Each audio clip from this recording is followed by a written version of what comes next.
Played really well. Thought we did a great job stopping the run again. But kind of thought that it would look pretty good. I mean, after watching it live and then going back, I mean, we still had a few mistakes. I mean, we're not anywhere close, to perfect by any means, but the kids played with great effort. We covered up some mistakes with our effort.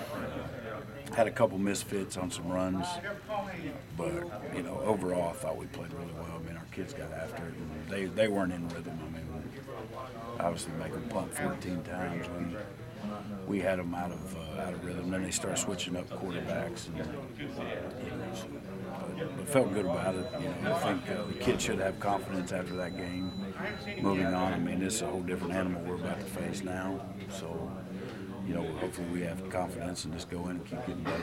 I was going to ask a different kind of challenge this week. They're going to challenge it more vertically, right? Yeah, I mean, they're going to spread you out 4 and 5 wide and throw it all over the place. It's going to look like Skelly going on out there. So, we have to make sure, get guys in the right spots. And, they're going to play fast. They're going to tempo us. So, we have to do a good job. I mean, it's hard to get to the quarterback. They've given up 4 sacks all year. And I think 2 of those are to the backup, number 5, when he came in. So, Webb gets rid of the ball. He does a great job. I mean, he's got good wideouts. Worley's been cleared to practice, Dana told us. He said he didn't know he was going to play. But do you expect him to be a little bit rusty whenever he does come back? Yeah, I mean, hopefully that's why we practice him. Hopefully we'll get out there and get some mileage out of him today and kind of see where he's at, and then whatever decisions made by the higher-ups, then we'll go from there with it. After his performance last year, what are you seeing in the development of Davis Webb and how he's improved, if you could say he's improved this year? Yeah, I think, I mean, he gets rid of the ball so fast, he throws it out to skilled guys that, can make you miss, and they could turn a negative play into an 80-yard touchdown with the screen or whatever it may be. So, I mean, they're very skilled, very athletic. In their offensive line, they do a good job. I mean, they protect him, but I think Davis just has such control of the offense, and he throws the ball on time. And, that's why there's not very many negative plays against them at this point.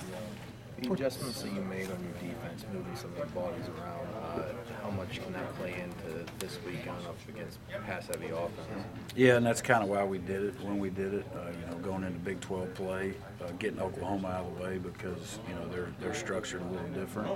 So what we want to do is get more speed on the field, get a better pass rush on the field, and I think that we've been able to do that, and hopefully our kids will be a week better with it.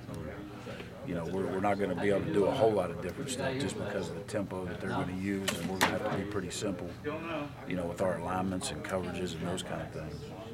Do you feel confident with Golson at defensive end in base, or do you think it's more of a nickel type situation? No, definitely in base, especially again this week, with what we're going to face, and, so he's going to have to play. Brandon can hold up against the run. I mean, he's just got to leverage a gap. And, we're not asking those guys to make a bunch of plays up there for us in the run game. Just hold the point and let our backers flow and get to the football. It's still early in the week, but do you feel like your kids have been able to recognize how different the outcomes could have been for Texas Tech if they wouldn't have had so many self-inflicted mistakes? You talking a year ago? No, I'm talking about this year. Oh, this year, yeah. Yeah, definitely. I mean, we've watched a little bit of it. I mean, hopefully the kids have watched a little bit on their own. But we get more into the cut-up part of it than we do a game film.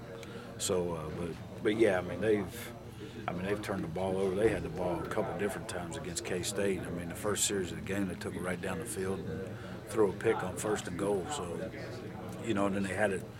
One of his other picks came on, I think, the 5-yard line. So, they were in striking distance. And the same thing, if he doesn't get hurt against Oklahoma State, who knows, it could have been 60-60. I mean, you never know how that game would have ended up. So, the whole 4th quarter he was out. I mean, he got hurt early in the 4th and didn't come back. So, I mean, the kid's experienced, and, he does a great job, and he understands the system.